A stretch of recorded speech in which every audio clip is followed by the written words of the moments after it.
The song was How Much I Feel. The year was 1980. I'm Burleigh Drummond from Ambrosia, and these are the sounds of the time.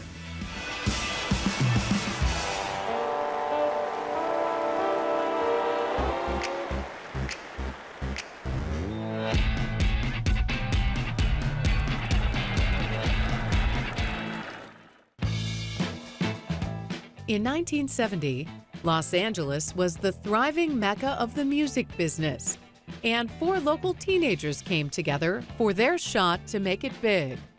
Our first name was Ambergris Might, and we're walking through a record store and we're looking through records, and there's a band song that comes out called Ambergris. And we thought, oh, I can't believe another Ambergris. We thought it was such a unique name, and we'd already been playing around as Ambergris. So, God, we got to change our name, but maybe we should do something close to ambergris. So just went through the dictionary, and lo and behold, ambergris, ambrosia. That's kind of cool, the nectar of the gods. In 1975, the band cut its first album, which featured expansive, sonically complex compositions.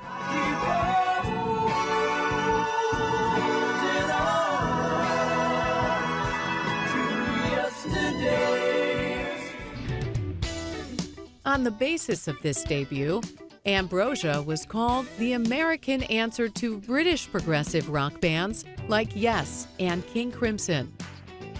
But while they were recording it, other influences had already begun to seep in.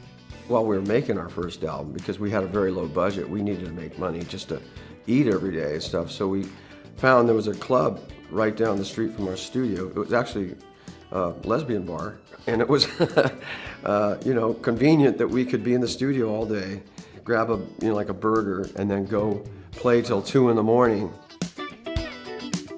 That bar, we played mainly R&B. It kind of schooled us in playing more influenced by the Motown and Philly sound and stuff like that.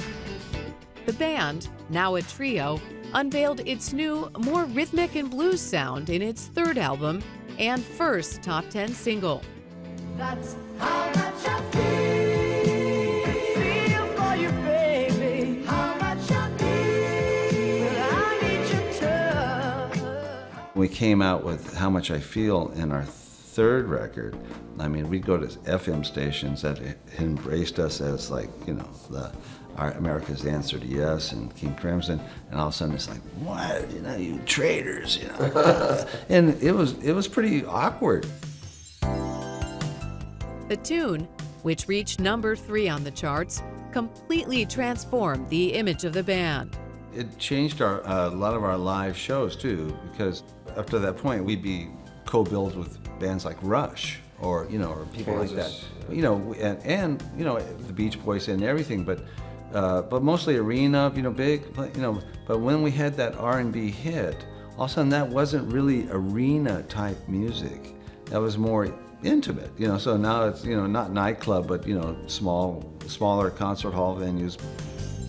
The band followed with other hits in the same breezier, more melodic vein, though it took decades before a new classification was invented that fit them. Today, the genre we're listed at is yacht rock. Ambrosia, now a sextet, is still active, sometimes touring with other yacht rock icons like Michael McDonald and Al Stewart. A few weeks ago, we were playing with Steve Winwood, who's another one of our idols, we idolize, and that was great. Last night, of course, with the Guess Who, and there's thousands of people, and when it's a festival like that, you do get a huge swath of different ages, and it's interesting to see. But the thing that we'll talk about later is, why are we 40 years after these songs come out, why are people still interested? Commercially, I think, our music of that era was more one-on-one. It had that feeling of, I'm singing to you, I'm not singing just about me, I'm singing to you.